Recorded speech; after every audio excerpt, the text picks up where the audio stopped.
Professional জগতে আমরা সবাই চাই একটি অত্যন্ত শক্তিশালী আর বিশ্বাসযোগ্য পরিচয় তৈরি করতে। কিন্তু কখনো কি ভেবে দেখেছি ডিজিটাল প্ল্যাটফর্মগুলোতে থাকা অ্যাবাউট বা পরিচিতি অংশটি আসলে ঠিক কী প্রকাশ করছে?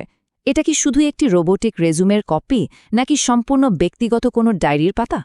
চলুন ডিজিটাল আইডেন্টিটির এই অত্যন্ত গুরুত্বপূর্ণ বিষয়টি নিয়ে আজ একটু বিস্তারিত আলোচনা করা যাক। তো মূল প্রশ্নটা হলো, একটি পরিচিতি অংশে ঠিক কি তুলে ধরা উচিত, পার্সোনালিটি নাকি প্রফেশনালিজম? অবাক করা বিষয় হচ্ছে, অনেক সিনিয়র এবং অভিজ্ঞ প্রফেশনালরাও নিজেদের ডিজিটাল প্রেজেন্স নিয়ে এই প্রশ্নটা কখনো করেন না। অথচ একটা প্রোফাইলে আসার পর রিক্রুটার বা ক্লায়েন্টরা প্রথমে কিন্তু এই অংশটিতেই চোখ রাখেন। তারা আসলে বুঝতে চান মানুষটি প্রফেশনালি কতটা ম্যাচিওর্ড, আর তার কাজের ফিলসফিটাই বা কেমন। আর ঠিক এই জায়গাতেই না বুঝে আমরা অনেকেই নিজেদের ক্রেডিবিলিটি অনেকটা কমিয়ে ফেলি। আজকের এই আলোচনায় মূলত 5টি বিষয় থাকছে। 1. ডিজিটাল দুনিয়ায় প্রথম পরিচয়। 2. শুধু প্রফেশনালিজম বনাম শুধু পার্সোনালিটি। 3. পারফেক্ট ব্যালেন্স তৈরি করার উপায়। 4.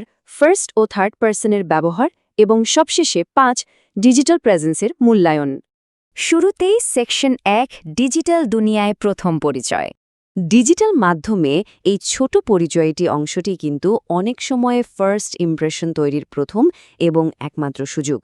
একটা কার্যকর প্রোফাইলকে মূলত 3টি খুব সাধারণ কিন্তু ভীষণ গুরুত্বপূর্ণ প্রশ্নের উত্তর দিতে হয়। 1. ব্যক্তিটি কে? 2. তিনি কি করেন? এবং 3.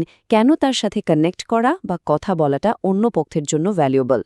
যখন কেউ কোনো ইন্ডাস্ট্রিতে 5 বা 10 বছরের বেশি সময় ধরে কাজ করছেন, তখন শুধু পজিশনের নাম দিয়ে কিন্তু এই প্রশ্নগুলোর উত্তর দেওয়া যায় না। আসল টেস্ট হলো এটা পড়ার সাথে সাথেই একজন পাঠক সংশ্লিষ্ট প্রফেশনালের ভ্যালু এবং আইডেন্টিটি ক্লিয়ারলি বুঝতে পারছেন কিনা। যদি না পারেন, তাহলে বুঝতে হবে ইমপ্রেশনে কোথাও একটা বড় ঘাটতি থেকে যাচ্ছে।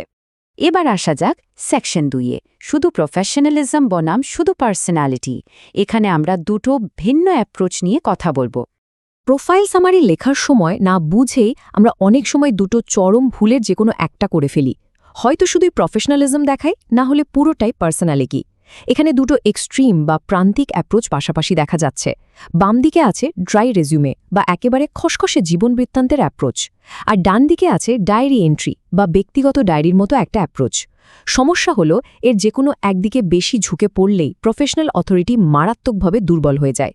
সিনিয়র লেভেলে এটা অভিজ্ঞতার গভীরতাকে ঠিকমতো রিফ্লেক্ট করতে পারে না। প্রথমে বাম দিকে ড্রাই রেজিউমে এক্সট্রিমটা দেখা যাক। ধরুন লেখা আছে 10 বছরের এক্সপিরিয়েন্স ইন ফাইন্যান্স, বর্তমানে XYZ লিমিটেডে ম্যানেজার হিসেবে কর্মরত, বাজেটিং এবং রিপোর্টিংয়ে এক্সপার্ট। তথ্যগত দিক থেকে কথাগুলো একদম অ্যাকিউরেট, কিন্তু মুশকিল হলো শুধু যোগ্যতা তালিকা দিয়ে রাখলে একজন মানুষ কেবলই একটা পদবি বা পজিশন হয়ে যান। সিনিয়র লেভেলে শুধু স্কিলস দেখা হয় না, পেছনের মানুষটিকেও বুঝতে চাওয়া হয়। এই তথাকথিত ড্রাই রেজিউমে সেই সুযোগটা একেবারেই নষ্ট করে দেয়। কঠিন পরিস্থিতিতে সিদ্ধান্ত নেয়া বা টিমের সাথে কোল্যাবোরেট করার বিষয়গুলো এখানে পুরোপুরি অদেখা থেকে যায়। এবার ডান দিকের ডায়েরি এন্ট্রি অ্যাপ্রোচটা দেখা যাক। ধরুন লেখা আছে, আমি মানুষকে ভালোবাসি, নতুন কিছু শিখতে পছন্দ করি, চ্যালেঞ্জ নিতে ভয় পাই না। কথাগুলো শুনতে খুব চমৎকার, তাই না? কিন্তু একটা শক্ত প্রফেশনাল কনটেক্সট ছাড়া কর্পোরেট প্ল্যাটফর্মে এগুলো বেশ ফাঁকা শোনায়। অতিরিক্ত ইমোশনাল কথা অনেক সময় প্রফেশনাল ক্রেডিবিলিটি কমিয়ে দেয় আর একটা অপেশাদার ধারণা তৈরি করে। পাঠক আসলে মেলাতে পারেন না যে মানুষ ভালোবাসার সাথে প্রফেশনাল আউটপুটের সম্পর্কটা ঠিক কোথায়। ফলে অনেক ক্ষেত্রে একটা বড় কেরিয়ার পজিশনিং গ্যাপ তৈরি হয়ে যায় আর সুযোগ হাতছাড়া হয়।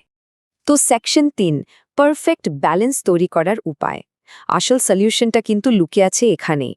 এই দুটো এক্সট্রিমের ঠিক মাঝামাঝি জায়গায় একটা কৌশলগত ভারসাম্য তৈরি করতে হবে। আর এর গোল্ডেন রুলটা হলো হোয়াট প্লাস হাউ ফ্রেমওয়ার্ক। মানে হলো একজন কি কাজ করেন, তার সাথে সেই কাজের পেছনের পার্সোনাল ফিলসফিটা কি, এই দুটোকে একসাথে ব্লেন্ড করা। যখন হার্ড স্কিলের সাথে কাজের ধরন আর মাইন্ডসেট যুক্ত হয়, তখন একটা কমপ্লিট অথেন্টিক চিত্র ফুটে ওঠে। এই ফ্রেমওয়ার্কটা পাঠককে বলে দেয় যে ইনি শুধু কাজটা করতেই জানেন না, বরং কাজটা কেন আর কিভাবে করেন সেটার পেছনেও একটা ক্লিয়ার ভিশন আছে।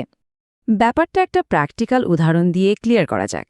ধরা যাক একজন HR বা মানব সম্পদ বিভাগের প্রফেশনাল প্রোফাইলে শুধু লিখেছেন রিক্রুটমেন্ট অ্যান্ড ট্রেনিং নিয়ে কাজ করি। এটা শুনতে বেশ নিষ্প্রাণ লাগে, কিন্তু তিনি যদি এর সাথে একটু যোগ করেন যে তিনি মানুষের কেরিয়ার ডিসিশনে কিভাবে সাহায্য করতে চান বা কেমন ওয়ার্কপ্লেস কালচার বিল্ড করতে বিশ্বাস করেন, তাহলে ভাবুন তো, পুরো প্রোফাইলটাই কিন্তু মুহূর্তে জীবন্ত হয়ে ওঠে। একজন রিক্রুটার তখন খুব সহজেই বুঝতে পারেন এই মানুষটার আসল লিডারশিপ ভ্যালু ঠিক কতটা। সেকশন 4, থার্ড পারসন বনাম ফার্স্ট পারসন। লেখার টোন আসলে কেমন হওয়া উচিত? Mister Karim is a seasoned professional. এই ধরনের থার্ড পারসন বা নাম ধরে লেখার স্টাইল হয়তো শুনতে খুব ফর্মাল লাগে, কিন্তু বর্তমান ডিজিটাল প্ল্যাটফর্মগুলোতে এটি একটা অদ্ভুত ইমপার্সোনাল দূরত্ব তৈরি করে, কারণ সবাই জানে প্রোফাইলটা প্রফেশনাল নিজেই লিখেছেন। এর বদলে আমি কাজ করি বা আমি বিশ্বাস করি ফার্স্ট পারসনের এই ব্যবহার অনেক বেশি অথেন্টিক, ন্যাচারাল এবং মডার্ন। এটা প্রমাণ করে যে মানুষটি সরাসরি এবং বেশ কনফিডেন্টলি নিজের গল্পটা বলছেন, যা তার প্রফেশনাল অথরিটিকে আরও স্ট্রং করে তোলে। এবার আসছি শেষ সেকশনে, সেকশন 5, ডিজিটাল প্রেজেন্সের মূল্যায়ন। নীরব সিগন্যালগুলো বোঝাটা খুব জরুরি। প্রোফাইলে কি নেই সেটাও কিন্তু অনেক কথা বলে দেয়। প্রোফাইলে যদি স্পেসিফিক এক্সপার্টিজ, কাজের দর্শন বা কোর ভ্যালুগুলো না থাকে, তবে একটা বিশাল ডিজিটাল পারসেপশন গ্যাপ তৈরি হয়। মানুষ ভাবতে পারে এই প্রফেশনাল হয়তো নিজের কেরিয়ার পজিশনিং নিয়েই খুব একটা সচেতন নন। বাস্তব জীবনে যোগ্যতা যতই থাকুক না কেন, ডিজিটাল জগতে এই ছোট গ্যাপটা পারসেপশনকে মারাত্মকভাবে ক্ষতিগ্রস্ত করে। বিশেষ করে মিড টু সিরিয়াল লেভেলে এটা একটা বড় রেড ফ্ল্যাগ। মানুষ অবচেতনভাবেই সন্দেহ করতে শুরু করে। তাই সংক্ষেপে যদি বলি, একটা ব্যালেন্সড প্রোফাইল শুধু একটা সাধারণ রেজিউমে এন্ট্রি নয়, এটি হলো একটা ডিজিটাল প্রফেশনাল আইডেন্টিটি। এই ন্যারেটিভের কন্ট্রোল যখন সচেতনভাবে নিজের হাতে নেওয়া হয়, তখন সেটা হয়ে ওঠে প্রফেশনালিজম, ক্রেডিবিলিটি আর অভিজ্ঞতার এক জীবন্ত প্রতিচ্ছবি। এটাই ডিজিটাল জগতেও একজন মানুষের সত্যিকারের সিনিয়রিটিকে সঠিকভাবে রিপ্রেজেন্ট করে। তাহলে আলোচনা শেষ করার আগে একটা ছোট্ট প্রশ্ন রেখে যাই।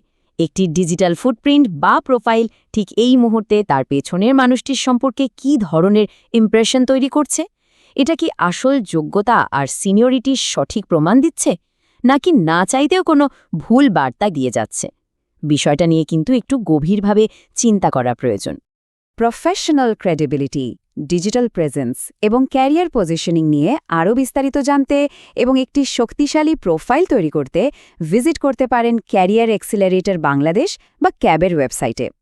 ক্যারিয়ার বিষয়ক এমন আরও অনেক ইনসাইটফুল আলোচনা এবং প্রফেশনাল স্ট্র্যাটেজি পেতে সাবস্ক্রাইব করে সাথেই থাকুন। ধন্যবাদ।